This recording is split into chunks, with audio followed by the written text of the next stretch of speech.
कोण होतीस तू, काय झालीस तू मालिकेच्या आजच्या 5 जूनच्या भागात पूजा छान संपन्न झालेले असते. श्रीकांत सुलक्षणा दोघे मिळून गुरुजींचे आशीर्वाद घेतात. गुरुजी त्या सर्वांना सांगतात की उदयसाठी घातलेली पूजा नक्की फळाला येईल आणि उदय लवकरात लवकर तेही सुखरूप परत येईल. त्यानंतर ते त्यांचा निरोप घेऊन निघून जातात. निशा घरातल्या सगळ्यांनाच प्रसाद देत असताना श्रीकांत विद्याला सांगतो, आता पूजा संपन्न झाली म्हटल्यानंतर चिकूला कावेरीकडे सोपवायला हरकतच नसते. ज्यावेळेस विद्या त्यांच्या रूममध्ये जाते तर ती धावत येऊन सांगते की कावेरी वहिनी रूममध्ये नाहीच आहेत. आत्ता मात्र सगळ्यांना धक्काच बसतो आणि मुद्दाम यमुना काकू तिच्या नावाने कांगावा करतात. सुलक्षणाला फितवण्याचा प्रयत्न करतात की मा, तू त्या मुलीला सांगितलं होतंस ना की रूममधून कुठेही जायचं नाही. ही मुलगी तुझा एक शब्द ऐकेल तर शपथ.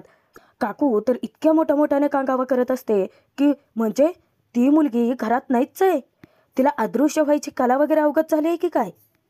सगळेच जण काळजी करत असतानाच अचानक कावेरीचे एंट्री होते. विद्याचं तिच्याकडे लक्ष जातं. विद्या मोठ्याने तिला हाक मारते तेव्हा सगळेच जण धक्क्याने मागे वळून पाहतात आणि लवकर कावेरीपाशी जातात. कावेरीला आता काय बोलावं सुचत नसतं आणि यमुना तिला जाब विचारते की कोणाला काहीच न सांगता तू अशी अचानक कुठे निघून गेली होतीस. इतक्यात यश सुद्धा बाहेरून धावत येतो. यश आता मनात विचार करत असतो की बरं झालं ही सगळ्यांची नजर चुकून बाहेर निघून गेली होती, हे लवकरच यांच्या लक्षात आलं. आता सांग सगळ्यांना खरं की माझं पेंडेंट विकायला गेले होते. परत एकदा यमुना विचारते की तुला कळतंय का मी काय विचारते, कुठे गेली होतीस तू आणि अशी थरथरतेस का. आता ती ततपप करायला लागते. तेव्हा सुलक्षणा हिचा विचारते की यमुना काय म्हणते, कुठे गेले होतीस, उत्तर दे. तेव्हा सुद्धा यश विचार करत असतो की बरं झालं आता हिला सगळ्यांनी रंगी हात पकडले, आता हिला सत्य कबूल करावंच लागेल. कावेरीने आधीच त्याची सोय करून ठेवलेली असते. कावेरी त्यांच्या समोर खुलासा करते की ती चिकूसाठी क्रीम आणण्यासाठी गेली होती. चिकूला धुळीने उष्णतेने रॅशेस येतात, त्यासाठी ती बाहेर गेली होती. तेव्हा यश मात्र इतकं चवताळलेला असतो की खोटं, साफ खोटं बोलते ही मुलगी. ती कुठे गेली होती, काय करत होती, मला सगळं माहिती आहे. तेव्हा यमुना विचारते की बरं ठीक आहे, परंतु बाहेर जाण्यापूर्वी कोणाला तरी सांगून जाण्याची पद्धत नाही आहे का तुमच्याकडे. तेव्हा कावेरी सगळ्यांसमोर विद्याचं नाव घेते. विद्याला जबरदस्त धक्काच बसतो. कावेरी सांगते की मी विद्याताईला सांगून गेले होते. सर्वांच्या नजरा विद्यावरती खिळतात आणि विद्या तिथे चाचपडतच होकार देते आणि घरातल्या सगळ्यांची माफी मागत सांगते, मला कावेरी वहिनी सांगून गेल्या होत्या परंतु मीच विसरून गेले. आत्ता काकू तिच्यावरती खेक असते की विद्या जरा गप्प बस, उंदराला माझ्या साक्ष अशी गत आहे वहिनी यांची. सगळेच जण कावेरीला बोल लावत असतात आणि श्रीकांतला ते पटतच नाही. श्रीकांत त्या सगळ्या बायकांना ओरडतो की काय मगासपासून किटकिट लावली, आता कावेरी सुखरूप परत आली आहे ना घरी, मग कशाला उगाच बोलताय तिला. विद्याला कावेरीकडे चिकूला ते द्यायला सांगतात. जेव्हा चिकूला घ्यायला कावेरी जाणार सुलक्षणा तिला प्रश्न विचारते की थांब, तू तर क्रीम आणायला बाहेर पडली होतीस ना आणि तुला अडचण आहे असं सांगितलं होतंस, मग कपाळावरती कुंकू कसलं. आत्ता मात्र यशला वाटत असतं की कावेरी अडकले, परंतु कावेरीने परत एकदा बहाणा ठरवलेला असतो. सुलक्षणाला ती सांगते की मी क्रीम आणण्यासाठी गेले होते तेव्हा एक बाई देवीची थाळी घेऊन आली होती. मी तिला अडवण्याचा प्रयत्न केला परंतु तिने तसंच मला हळदी कुंकू लावलं. यश मनोमन कावेरीवरती इतका चिडलेला असतो की किती कॉन्फिडंटली खोटं बोलते आणि कारणं तर अशी देते की प्रत्येकाचा सहज विश्वास बसावा. तेव्हा यमुना कावेरीला जाब विचारते की हे खरं सांगतेस की माहेरच्या लोकांना भेटायला गेले होतीस. कावेरी धक्क्याने विचारते की माहेरची माणसं. तेव्हा विद्या पुढे येते.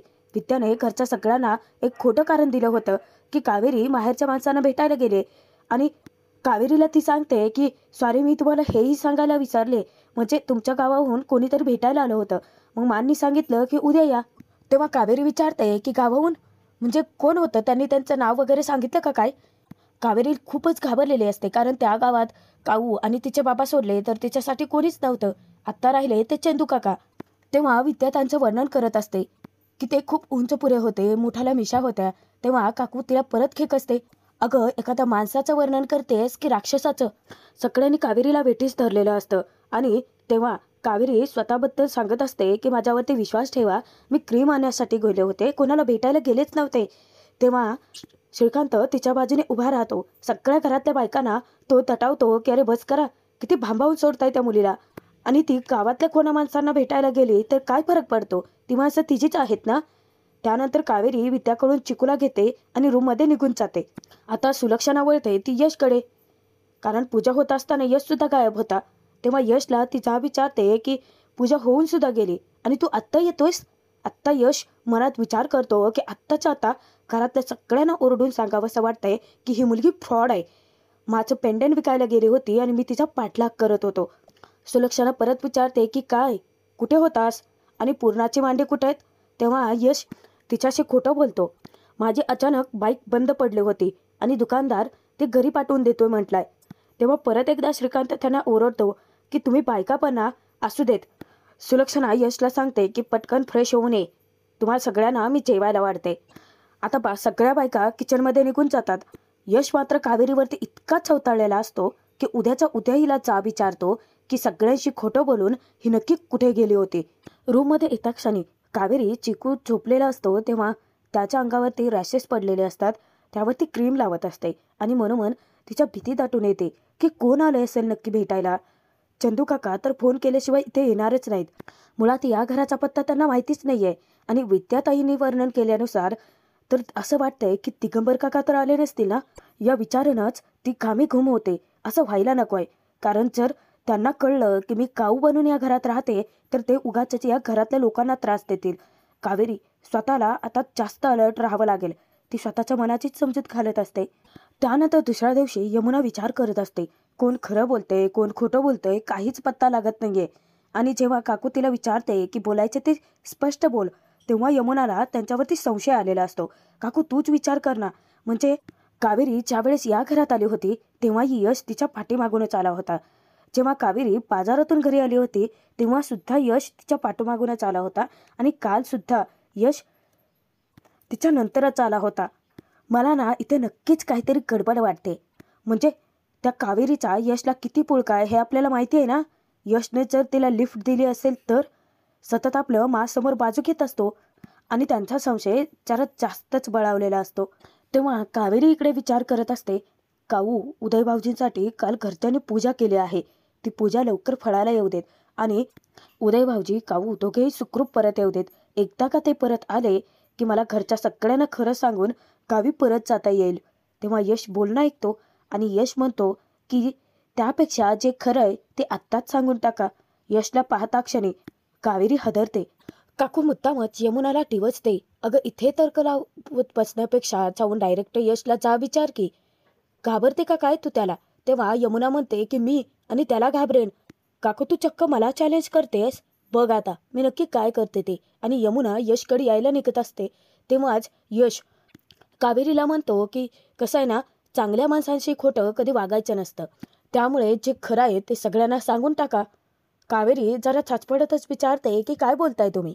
यश आता तिथे कावेरीवरती पेंडंट चोरीचा आळ घेतो आणि कावेरीला जाब विचारतो की माझं पेंडंट तुम्हीच चोरलंय हे कबूल करा. कावेरीच्या पायाखालची जमीनच हदरते. नेमकं तेच यमुनाने ऐकलेलं असतं आणि यमुना मोठ्याने चोरडते की काय. तेव्हा ते दोघेही धक्क्याने तिच्याकडे पाहतात. सुलक्षणा किचनमध्ये जाते आणि विद्याला तिने महत्त्वाचं काम सोपवलेलं असतं. अन्नदान करायचं असतं, त्यासाठी डबे पॅक करायला लावलेले असतात. सगळेजण नाश्ता करण्यापूर्वी ते डबे तिला पाठवून द्यायला सांगितलेले असतात. तेव्हा यमुना डोक्यात राग घालून आता कावेरीबद्दल यशचा सुद्धा मोठा गैरसमज झालेला असतो आणि सगळ्यांना हे सत्य सांगण्यासाठी निघालेलीच असते. यश तिची वाट अडवतो, तिला समजावण्याचा प्रयत्न करतो की ये यामिती प्लीज, घरच्यांसमोर आता एवढा मोठा तमाशा नको आहे. तेव्हा कावेरी तर गप्प बसतच नाही. यशला ती जा विचारते की तमाशा तर तुम्ही करताय, माझा सत्य काय आहे हे माहिती नसताना खोटे आरोप करतायत तुम्ही माझ्यावरती, उलट त्या तुमची मदतच करतायत. आत्ता मात्र धर्माधिकारी कुटुंबामध्ये इतका मोठा तमाशा रंगणार असतो. यमुना यशचं काही ऐकून न घेता घरातल्या सगळ्यांना मोठ्या मोठ्याने हाका मारत असते. विद्या किचनमध्ये काम करते तेव्हा घरातले सगळेजण एक एक करत जातात. कावेरी तर इतकी चिडलेली असते यशवरती की कसलीही शहानिशा न करता त्याने डायरेक्ट तिच्यावरती गंभीर आरोप केलेले असतात. काकू सुलक्षणा दोघेही तिला ओरडायला लागतात की अगं झाले तरी काय, इतका आरडाओरडा का करतेस. बाबा रात्रभर जागे होते, आत्ता कुठे त्यांना टोळा लागलाय, नुसतं घर हादरवून सोडले कशासाठी, काय कारण आहे. तेव्हा यमुना खूप मोठा गौप्यस्फोट करते की मा, या कावेरीने तुझं पेंडंट चोरलं आहे. तेव्हा ते सगळेच जण धक्क्याने कावेरीकडे पाहतात. अगं तुझ्या लग्नामध्ये तुला तुझ्या आईने दिलेलं पेंडंट होतं ते. कावेरी बिचारी इतकी रडकुंडीला आलेली असते की खूप रागात यशकडे पाहते. आणि मा, फक्त एवढंच नाही या, तिने फक्त पेंडेंट चोरलंच नाही तर ती विकून सुद्धा आली आहे. आत्ता मात्र सुलक्षणाच्या तळपायाची आग मस्तकातच जाते. यमुना परत एकदा खुलासा करते की अगं तेच पेंडेंट, जे पेंडेंट तू हिरा बसवायला यशकडे दिलं होतं, विचार यशला. तेव्हा सुलक्षणा कावेरी समोर जाते आणि यशला विचारते की यमुना जे म्हणते ते खरं आहे का. आता यशकडे बोलायला शब्दच नसतात. मूग गिळून तिथे गप्प उभा असतो. तेव्हा काकू आता चान्स मिळालाय म्हटल्यानंतर कावेरीला वेठीच धरते. सुलक्षणाला मुद्दाम डिवचायला लागते की वहिनी, अहो तो काय बोलणार बिचारा, शेवटी ती त्याची खास वहिनी आहे ना, त्याचा लाडक्या भावाची बायको. तो तिला वाचवण्याचा प्रयत्नच करणार. गरीब घराण्यातली मुलगी लग्न करून घरात आणली की हे असंच होतं. त्यांनी कधी बघितलेत ना असे खरे हिऱ्याचे दागिने, डोळे चमकले असतील. इतक्या महागड्या वस्तू बघून काकू मुद्दाम सगळ्यांसमोर कावेरीला टोमणे मारत असते. काकू तिथे कावेरीलाच विचारते की काय ग, बरोबर बोलतेस ना मी. तेव्हा कावेरी स्पष्ट सगळ्यांना सांगते की काहीही बोलू नका तुम्ही आणि माझ्यावरती असते आरोप करूच नका. मी का माझ्याच घरात चोरी करेन. तेव्हा सुलक्षणा तिला पुढे काही बोलूच देत नाही. उलट ती तिच्यावरती खेकसते की गप्प बस तू. अगं स्वतःच्याच घरात चोरी कोण करतं. आणि उदयजवळ मी खूप सारे दागदागिने तुझ्यासाठी पाठवून दिले होते ना. मनाचा मोठेपणा दाखवत त्यावेळी तर मोठ्या तोऱ्याने परत केले होतेच. त्याच वेळेस जर ते दागदागिने घेतले असते ना तर आत्ता माझा उदय माझ्या सोबत असला असता. निदान त्याच्यावरती ही वेळ तरी आली नसते. कावेरी मनोमन नाराजी व्यक्त करत असते की हे बघा, विश्वास ठेवा, काऊ लोभी नव्हती. माझ्यामुळे आज काऊवरती कलंक लागतोय. कसं समजावू मी या सगळ्यांना. काही मार्गच सुचत नसताना सुलक्षणा तिला विचारते की माझ्या आईने माझ्या लग्नात दिलेलं पेंडेंट होतं. तिची एकमेव आठवण होती माझ्याजवळ. काय केलंस तू त्या पेंडेंटचं. काकू परत मध्ये बोलते की वहिनी, अहो हिला काय कळणार आहेत आपल्या घराच्या रीतीभाती. सुलक्षणा कसं बसे स्वतःला कंट्रोलमध्ये ठेवते आणि कावेरीला विचारते की हे बघ, जर खरंच चोरलं असतील तर कबूल कर. आता कावेरीला याबद्दल काही माहिती सुद्धा नसतं. सगळेच जण तिला नुसतं हैराण करून सोडतात. यमुना कावेरीच्या रूमची झडती घ्यायची ठरवते आणि कावेरी सुद्धा बिंदास्त सांगून टाकते की करा, माझी रूम चेक करा, माझी पर्स चेक करा. तेव्हा काकू यमुनाला ओरडून सांगत असते की आम्ही अगं रूम चेक करून काही फायदा नाही आहे, तिने ते पेंडेंट केव्हाच विकले. इतक्यात यमुना कावेरीची पर्स घेऊन बाहेर येते आणि सुलक्षणाला मुद्दाम फितवण्याचा भडकावण्याचा प्रयत्न करते की हो ना मा, अगं जेव्हा हिने पेंडेंट चोरलं तेव्हाच हिच्या गाववाले कसं काय आले ग. नक्कीच त्या पेंडेंट तिने गाववाल्यांना देऊन टाकलं असेल ना. कावेरी त्या सगळ्यांना सांगून टाकते की मी पेंडेंट चोरलेलं नाही आहे. तेव्हा यमुना मुद्दाम तिला वेठीस धरून विचारते की हो का, मग मला सांग, यश असं का म्हणत होता. तो स्वतःच म्हणत होता ना की तूच पेंडेंट चोरलंय. बोल यश, उत्तर दे. आणि मला सांग की तू काल नक्की कुठे गायब झाला होतास रे. पूजेच्या वेळी तर तू नव्हताच. आत्ता यशला खरं सांगण्या वाचून पर्यायच नसतो. यमुनाने त्याला सुद्धा अडकवलेलं असतं. सुलक्षणाच्या वेळेस विचारते तेव्हा यश सांगून टाकतो की मा, ज्यावेळेस तू मला पेंडेंट दिलं होतं त्यावेळेस ते पेंडेंट सोबत चिकू खेळत होता. त्यानंतर मी रूममध्ये जाऊन चिकूकडे ते पेंडेंट शोधलं. रूममध्ये सुद्धा शोधाशोध केली परंतु ते कुठेच नव्हतं. आणि नंतर मी यांना एका ज्वेलर्सशी बोलताना पाहिलं दागिन्यांच्या व्यवहाराबद्दल. मग मला यांच्यावरती डाऊट आला. म्हणून काल मी पूजेला नव्हतो कारण मी यांचा पाठलाग करत होतो. आत्ता मात्र कावेरी अलर्ट झालेली असते की म्हणजे यश सतत तिच्या मागावरती होता आणि तिला कसलाही थांगपत्ता सुद्धा नव्हता. कसलीही शहानिशा न करता यशने जो गैरसमज सर्वांच्या मनात भरवून दिलाय त्यावरशी विश्वास टाकत सुलक्षणा कावेरीला विचारते की याचा अर्थ पेंडेंट तूच चोरला आहेस. यशच्या बोलण्यावरती माझा पूर्ण विश्वास आहे. तो कधी खोटं बोलणार नाही आहे. ते पेंडेंट तू चोरलंस आणि विकून सुद्धा आलीस हे कबूल कर. आता तिथेच घरातले सगळेच जण कावेरीला न केलेल्या चुकीसाठी प्रेशराईज करत असतात. सुलक्षणा तिच्यावरती दबाव आणते आणि चोरी केले हे कबूल करायला प्रेशराईज करत असते. परंतु धडाकेबाज कावेरी सुद्धा तिला सडेतोड उत्तर देते की मी चोरी केलेली नाहीये आणि न केलेल्या गुन्ह्याची कबुली मी देणार सुद्धा नाही.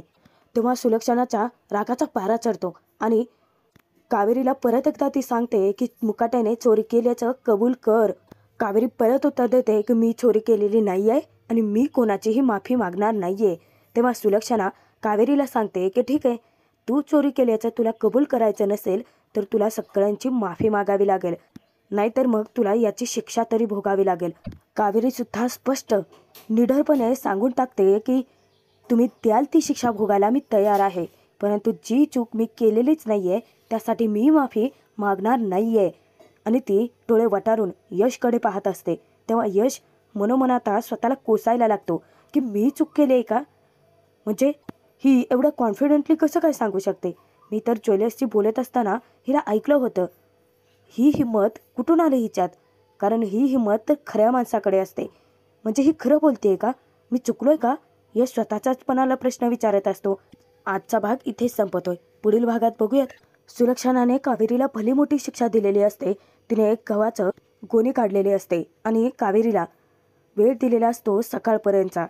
अख्ख्या रात्रीमध्ये तेवढे त्या चात्यावरती दळण दळावं लागणार असतं आणि कावेरी ती शिक्षा भोगते.